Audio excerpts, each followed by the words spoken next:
I know the ache that curls behind your ribs at 3 in the morning. The ache no amount of success or sleep can soothe. You wake already bracing for battle, armor woven from calendar reminders and forced smiles, marching into another day, powered by a wordless terror that you are not enough. You have followed every rule the experts offered: early alarms, gratitude lists, spotless habits, relentless drive.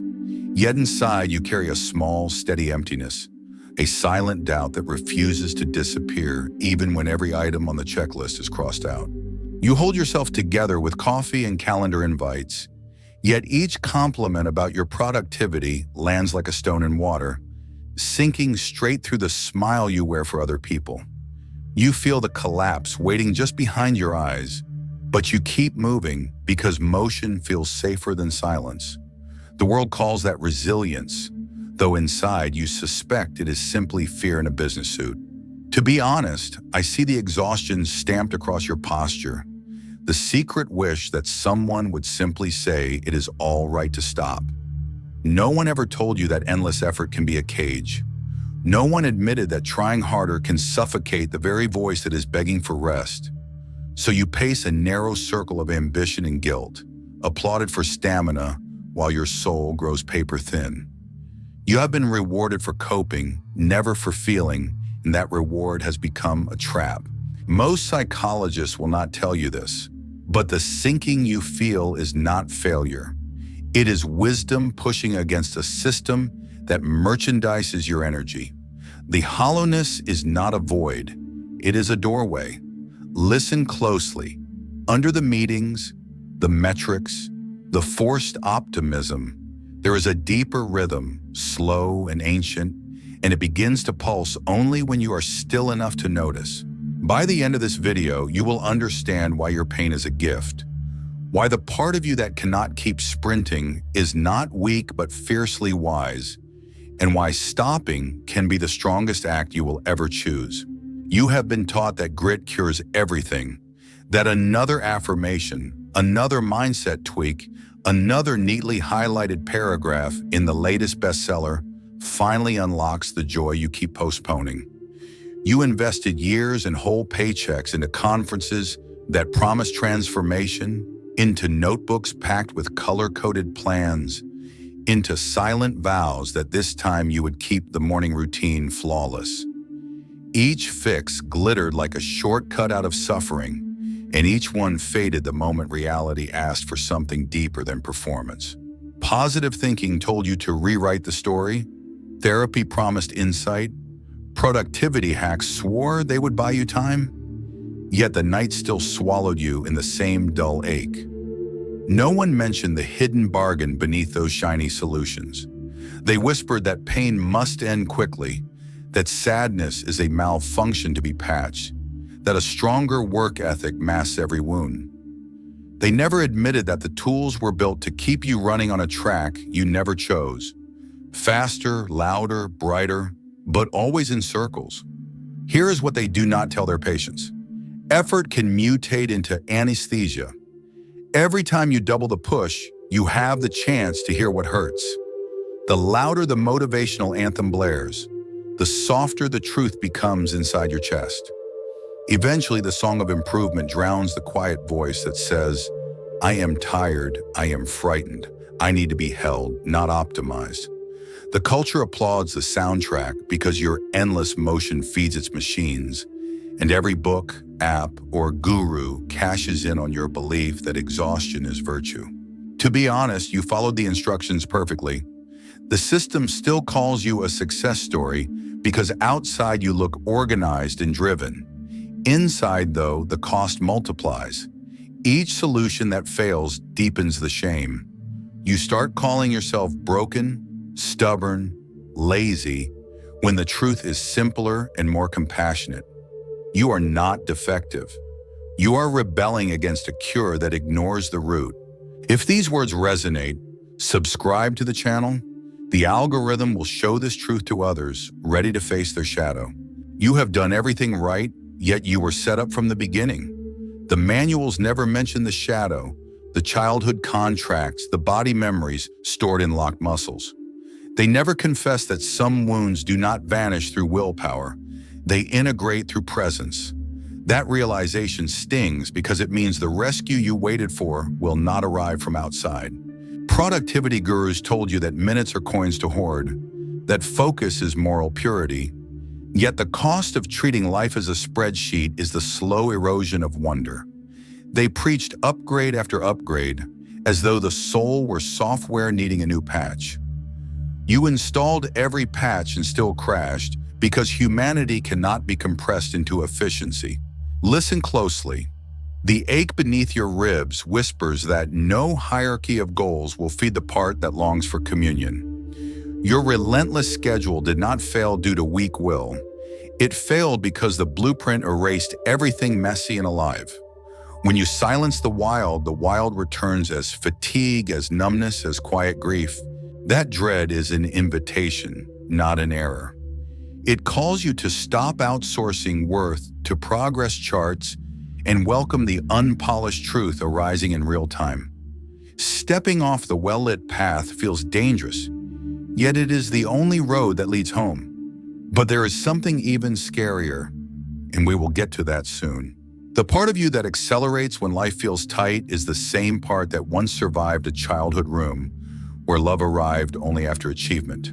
Carl Jung named this the shadow, yet it is far less mystical than it sounds.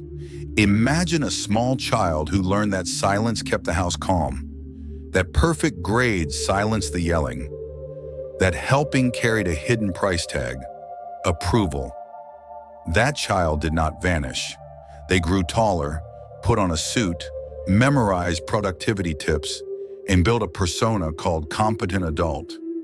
Beneath the crisp shirt, the shadow still waits, carrying every feeling that never had permission to exist. Freud spoke of repression as if it were an underground archive. The papers you stored there, fear, rage, helplessness, keep requesting attention. Trying harder is your clever way of slamming the archive drawer before a single sheet escapes. It works for a while. Then the body registers the unpaid bill. Shoulders stiffen, sleep fractures, appetite swings, and you call it stress. The archive calls it overdue correspondence. To be honest, no amount of cognitive reframing can override a script written in the language of survival. Over-efforting is not a bad habit. It is a spell you cast to stay hidden from pain. When you push past limits, adrenaline floods the system, numbing the subtle sensations that would expose ancient grief. Your calendar becomes armor. Your ambition becomes a lullaby sung to a heart that dreads stillness. The culture cheers because your coping strategy looks like heroic stamina. Inside, the cost compounds, interest accruing in exhaustion, brittle joy, and vague resentment that no success ever feels like a rival. Most psychologists will not tell you this, yet the psyche rebels when the false self hijacks the throne. The rebellion appears as burnout, procrastination, sudden tears during a harmless song. These ambushes feel like betrayal, but they are rescue missions. The organism prefers wholeness over performance. Every breakdown whispers, I refuse to participate in this denial any longer. The paradox cuts deep. The harder you chase safety through control, the less safe you feel. Effort erects a fortress, yet loneliness echoes through every corridor. You overanalyze conversations, over-prepare presentations, overextend kindness, while a quiet voice inside wonders when someone will finally notice you are scared. That voice is not weakness. It is the original self calling from beneath the mask. Parental conditioning forged the link between love and labor. The childhood contract read, produce excellence, receive affection. That bargain worked when you were small and powerless. In adulthood, it becomes a prison because the conditions for love never relax. Even on holiday, you cannot unclench. The sun is warm, the sea is calm, yet your nervous system scans for unresolved tasks. You are chasing a finish line that keeps moving because the contract was never fair to begin with. Trauma lives in the body as unfinished energy. Each time you override fatigue with coffee, You push that energy deeper into muscle and fascia. Over years, the body starts speaking louder. Migraines, gut tension, unexplained pain. Medication can mute the message, but the meaning persists. The psyche begs for integration, not sedation. Here is the scariest twist so far. Stopping feels like death to the identity built on motion. Without the checklist, who are you? Without a crisis to solve, what anchors your worth? The void is not empty. It is crowded with forgotten feelings. Sitting still invites them to surface, and that invitation terrifies the part of you sworn to protect the system at any cost. But there is something even scarier, and we will get to that soon. For now, hold this truth. The shadow is not a monster. It is a storehouse of unlived life. Every trait you exiled became fuel for vitality. The anger you suppressed was potential for boundaries. The sorrow you numbed was capacity for empathy. The helplessness you despise contained the seed of surrender, the doorway to genuine rest. Integrating these exiles does not require epic rituals. It begins when you admit they exist. Not everyone is ready to hear this, yet I trust you sense its gravity. The fatigue that drapes your bones is not merely physical, it is psychic weight from years of self-erasure. Your endless duties act as a smokescreen, preventing intimate contact with what truly aches. Let the smokescreen thin for a moment. Feel the discomfort as a real temperature in the chest. Name it without judgment. It is calling you back, not pushing you away. Some will claim that healing demands positive affirmations. I say the first affirmation must be legitimacy. The pain is real. The strategy is understandable. The cost is unsustainable. Whisper that truth under your breath. Notice how the body exhales when pretense drops. We are halfway through this descent, and already the silence inside you feels differently textured. Less like a void, more like soil. You may sense tiny movements, sprouts of sensation long denied. Do not rush to cultivate them. Observe. Listening is the new labor, and it is counterintuitively harder than sprinting. Yet only through listening can the archive transform from burden to biography, a story finally allowed to be told. The next step asks for courage beyond endurance, because it will confront a fear deeper than exhaustion itself. Stay with me. The scariest truth waits just around the bend, and meeting it will change the way you carry every moment that follows.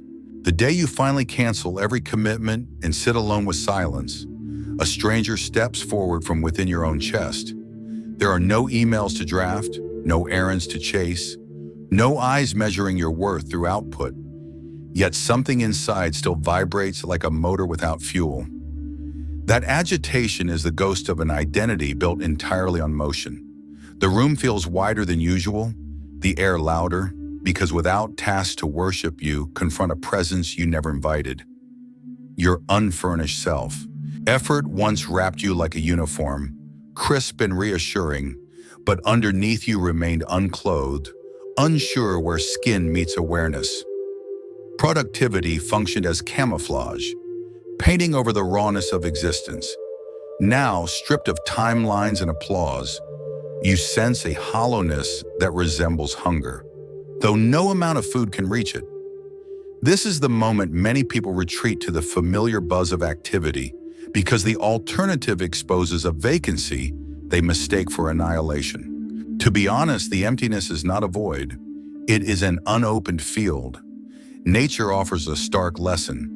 Freshly burned earth looks barren, yet beneath smoldering ash, seeds wait for their chance. The psyche mirrors that cycle. When the blaze of constant striving finally subsides, what first appears desolate is actually brimming with dormant life, ready to sprout once the noise subsides. The fear arises because you were taught to equate stillness with failure, just as a neglected garden becomes a symbol of laziness in a culture obsessed with manicured perfection. Most psychologists will not tell you this, but the unstructured self is not chaotic. It simply speaks a language older than calendars. In that language, grief translates as depth, rage converts to boundary, boredom reveals neglected desire. Unmasking the false persona awakens these original words, yet the modern mind calls them irrational and rushes back to spreadsheets for cover. The true chaos lies in denying that ancestral tongue. This might sound harsh, but every identity you showcase on social platforms functions as a decoy, diverting attention from the trembling core that asks childlike questions about love and mortality. When likes accumulate, the decoy smiles, yet deeper down the core wonders why validation feels thin as vapor.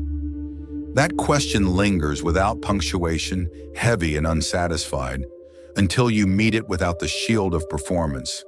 Only then does the facade crack, and through the fracture, a quiet ache emerges, equal parts terror and possibility. You may notice sudden surges of sadness for no obvious reason. That sadness is not random. It is the cost of previously ignored experience, finally itemized in consciousness. You mourn the years spent running from yourself, the friendships kept on life support through enthusiasm instead of truth, the nights traded for deadlines that earned respect but squandered wonder. Mourning feels like weakness to the overachiever, yet it signals the arrival of genuine strength, because only honesty can fortify what ambition once hollowed. Carl Jung wrote that the persona protects the ego from disintegration, but he warned that prolonged identification with the persona becomes a slow suicide of the soul. The scariest realization is not that the mask exists, it is that you voluntarily stitched it to your own skin. Removing it now hurts like tearing fabric fused to flesh. A scream rises, convincing you that the operation will kill you, though in reality it frees the circulation of vitality long trapped beneath synthetic layers. Effort addiction also hides a subtler dread: intimacy. Projects, crises, and heroic deadlines supply alibis to avoid closeness. When the projects pause, intimacy knocks. It brings mirrors instead of medals, requesting eye contact with parts of you that never received enough. Accepting that invitation demands the courage to feel unguarded joy, unguarded sorrow, sensations no productivity metric can quantify. The body trembles because surrender feels riskier than exhaustion, yet surrender is the gate to integration. Loneliness intensifies during this transition, not because you lack company, but because the community built on shared busyness dissolves when you stop running. The invitations decrease, conversations thin, and discomfort expands. That thinning is a purification fire, burning away alliances maintained through mutual denial. In the clearing, you notice space for relationships rooted in presence rather than performance. This interim solitude scares many back into the old groove, their fear whispering that emptiness will last forever. It will not. Emptiness is a season, not a sentence. Your nervous system may rebel with jitters, intrusive memories, or sudden fatigue. Interpret these not as malfunctions, but as proof that frozen material is thawing. Like limbs waking from numbness, the tingling hurts before relief arrives. The archive of suppressed experience opens page by page, offering stories that beg for acknowledgement instead of revision. Reading those stories resembles walking through smoke, eyes watering, lungs tight, yet every step clears another unbreathable pocket. And here comes the most painful truth. The most painful truth is also the most liberating one. What you call failure is the mind's final tactic to save the body from endless override. When tasks collapse and plans unravel, the conscious self feels humiliated, yet underneath, a wiser current celebrates. The collapse signals that the old strategies have run their cycle, and the organism refuses further exile of its own essence. Exhaustion is not an enemy. It is a coded message spelling out the sentence, "Stop betraying yourself." To be honest, the impulse to try harder once preserved you. It positioned you inside structures that rewarded performance and numbed terror. Now the same impulse becomes lethal because it keeps the authentic self in quarantine. Every panic spike, every wave of apathy is a flare shot into consciousness, demanding evacuation from the burning building of perpetual effort. You are not lazy. You are late for rescue. Most psychologists will not tell you this. Yet the psyche is a radical activist. It will sabotage any regime that denies wholeness. That is why the moment you master a routine, boredom seeps in, or a sudden injury forces rest, or a loved one mirrors your hidden grief. These intrusions feel like sabotage only if you remain loyal to the false self. In reality, the sabotage is salvation wearing disruptive clothing. Imagine surrender as an untaught language, the syntax of being overdoing. At first, every verb feels missing because action used to translate worth. Silence stretches like an empty field, and the instinct is to pave it with goals. Resist the paving. Let the field stay raw. In that rawness, the nervous system finally learns to discharge stored storms instead of recycling them into busyness. Tears arrive without storyline. Anger flickers without target. Laughter rises without audience. These eruptions are not mood swings. They are equilibrium restoring itself through release. Not everyone is ready to hear this, but the cure for relentless striving is paradoxical. You heal by refusing to heal in the old sense of continuous self-improvement. You drop the scalpel pointed at your own heart, step away from the operating table, and allow the wound to breathe unmedicated air. Presence, not procedure, closes what force kept tearing open. When the mind relaxes its grip, the body resumes forgotten rhythms. Deeper breath, slower pulse, appetite guided by sensation rather than schedule. Your system remembers how to live without supervisor. You may feel a surge of guilt as rest settles in. Guilt is the echo of ancestral commands that equated stillness with danger. Hold the guilt like a shivering animal. Do not banish it. Acknowledge its original purpose, keeping the tribe alive through constant alertness. Then whisper a new directive. The threat has passed. Vigilance can sleep. Each time guilt rises, respond with gentleness instead of acceleration, and the old circuitry rewires through patience rather than force. The shadow you feared reveals itself now as forgotten competence. The anger you disowned becomes the engine of boundary. The sadness you buried becomes the well of empathy. The helplessness you mocked becomes the doorway to surrender, which is simply trust without choreography. By reclaiming these exiles, you transform pain into participation. Life stops being a project and becomes a dialogue, improvisational, unpredictable, alive. To be honest, liberation feels anticlimactic at first. There is no medal, no standing ovation, only an ordinary morning where breathing comes easy and coffee tastes like presence instead of fuel. The absence of drama confuses the identity that fed on adrenaline. Let the confusion stay. It is the mind recalibrating from spectacle to simplicity. Your exhaustion is wisdom disguised as weakness. It directs you to the truth that worth was never dependent on velocity. When you finally heed the signal, energy no longer leaks into proving and protecting. It circulates inward, thickens the roots of self-trust, and blooms outward as quiet authority. People notice a change they cannot name. They feel met instead of managed. Before we enter the practical tools, rest here. Feel the spine loosen because no invisible judge hovers overhead. Sense the floor supporting your silent weight without negotiation. Notice the subtle relief in organs no longer clenched for battle. This pause is not empty time. It is the ceremonial crossing from survival to presence. Hold the newfound stillness like a fragile lantern. The path ahead remains challenging, yet illumination now comes from within rather than from borrowed spotlights. In the next moments, we will translate this inner glow into daily practice. But for now, let the insight settle, unhurried. unpolished. The rebellion of your psyche has succeeded in opening the gate. What you taste as calm is not the end. It is the first breath of a self finally allowed to exist without agenda. Now comes the part your striving mind secretly dreads, because it trades spectacle for steady practice. Practical sounds small after the storms we have crossed, yet these daily gestures anchor the insight you just felt in every cell.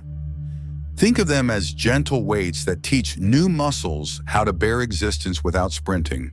Begin each morning before the device glow colonizes your eyes. Sit on the edge of the bed, feet solid on the floor, palms resting like open pages.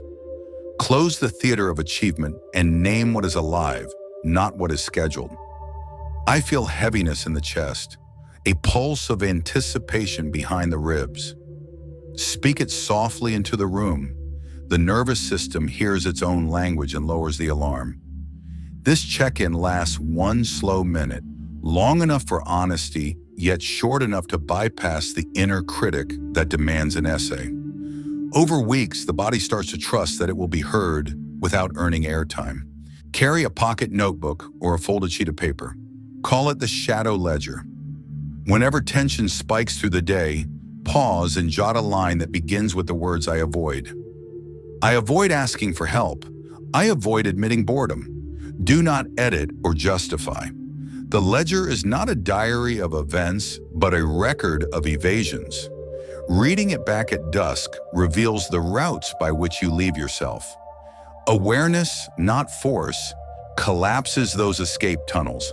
Set a low chime on the phone every 2 hours. When it sounds, breathe out longer than you breathe in. Exhalation is the brake pedal of the autonomic system. Feel the shoulders loosen by a fraction. Notice whether the jaw unhooks. Then ask quietly, what emotion rides beneath the surface?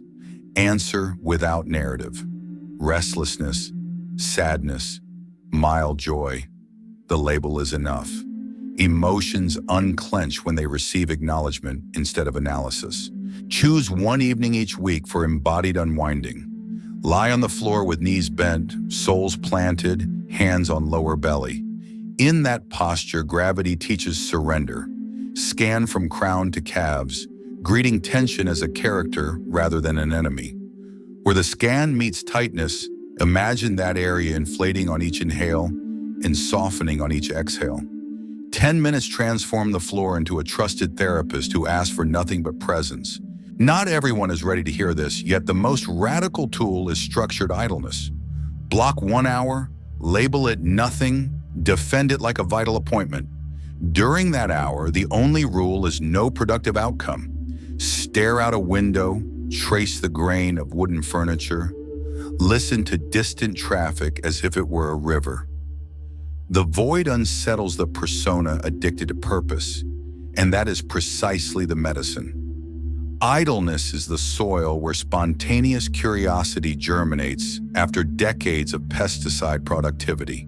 Bring the body into dialogue with creative impulse. Select a medium you abandoned in childhood, chalk, clay, humming a tune, and give it 15 minutes twice a week. The aim is not art, but intimacy with impulse. Let the hand smear colors without plotting meaning. The messy result mirrors the shadow, beautiful in its refusal to impress. Over time, the critic softens, realizing that value can arise without performance. For relational practice, experiment with the boundary sentence. When a request feels heavy, breathe, then say softly, I need to think about that. I will let you know. This pause dislodges the automatic yes that chained you to overextension. Notice the surge of guilt, welcome it, yet hold the line. Each protected boundary returns a slice of life energy from external obligation to internal circulation. At night, write 3 sentences in the ledger of truth. 1 sentence of gratitude free from obligation, 1 sentence naming a shadow pattern witnessed that day, 1 sentence of permission for rest. Gratitude, shadow, permission, 3 breaths to close the cycle. Over months, these sentences knit a fabric of integration, where light and dark threads belong equally. None of these practices promises fireworks. They burrow beneath spectacle, dissolving the compulsion to measure progress in dramatic leaps. Progress here tastes like a quieter pulse, a spine that settles an inch deeper into the chair, a day in which laughter arrives unforced. The mind will protest, craving the thrill of radical makeover. Let the protest pass like weather. Subtlety is where real change hides. Remember that your nervous system remodels at the pace of compassion, not command. If fatigue interrupts a practice, honor the pause. Resuming later models trust rather than punishment. Over time, consistency rooted in kindness outruns enthusiasm fueled by shame. Soon we will weave these practices into the larger tapestry of living, so the office, the kitchen, the sidewalk all become training grounds for presence. For now, choose one gesture from this list and begin tonight. Integration likes humble beginnings. The smallest repetition plants a seed that outlives grand declarations. Hold the ledger, the breath, the hour of nothing as emblems of a quiet revolution that replaces relentless proving with steady belonging. The tools are simple. The courage to use them daily is rare. That rarity is why they work. You will feel the change first as a subtle spaciousness, a quiet breath between impulses where urgency once ruled. The calendar still exists, the bills still call, yet something inside no longer trembles at their touch. Effort shifts from compulsion to choice. Instead of sprinting into each task, you walk, and the ground beneath you finally answers with steadiness. This ordinary calm confuses the part of you trained to equate drama with aliveness. Let the confusion linger. It is the mind calibrating to a frequency where worth does not spike and crash, but hums in even current. Moments that once provoked a reflexive yes now meet a pause long enough for truth to rise. You sense the body's mute verdict before the mouth replies, and sometimes the verdict is no. The first no's taste metallic, a hint of guilt on the tongue. Stay with the flavor until it sweetens into relief. Every boundary spoken without apology patches another leak in the hull of self-trust. Over time, the leaks stop altogether, and energy that once drained into pleasing begins to circulate inward, thickening your presence like sap returning to the trunk after winter. There will be days when fatigue returns, whispering that nothing has changed. Recognize the voice. It belongs to an old committee that kept you loyal to exhaustion. Instead of forcing productivity, place a palm on the sternum and state the fact. I feel heavy, and that is allowed. The body settles when allowed. Rest conducted in honesty repairs far deeper than rest bargained for through future overwork. Each honest pause rewrites the nervous system's prophecy from endless siege to possible peace. Relationships shift next. Some companions fall away, disoriented by the absence of your automatic caretaking. Grieve their departure without condemning them or yourself. Their leaving makes room for those who meet you without transaction. Conversation slow, eyes meet longer. Laughter rises from the belly instead of the mask. Intimacy feels risky only until you notice the exquisite alignment of being witnessed without performance. Risk then transforms into privilege. To be honest, your life will look deceptively similar from the outside. Same job, same street, same mirror each morning. Yet every gesture now emerges from coherence rather than fracture, and that coherence vibrates beyond eyesight. People sense it as gravity. They lean closer not because you dazzle them, but because you no longer beg them. Quiet authority invites curiosity, and curiosity opens doors frenzy could only batter. Most psychologists will not tell you this, but healing often feels like boredom before it feels like joy. The nervous system, unaccustomed to equilibrium, interprets steadiness as dull. Treat that perception as a passing weather front. Under the flat gray lies a dawn you have never witnessed, colors imperceptible at the speed of hustle. Stay long enough in the subtleties bloom, the way sunlight thickens toward evening, The faint rhythm of your own pulse syncing with footsteps on the pavement, the softness in a friend's sigh that once rushed past unheard. Your shadow stands beside you now, no longer an adversary but a sibling carrying the gifts you once disowned. Anger sharpens into clear boundaries.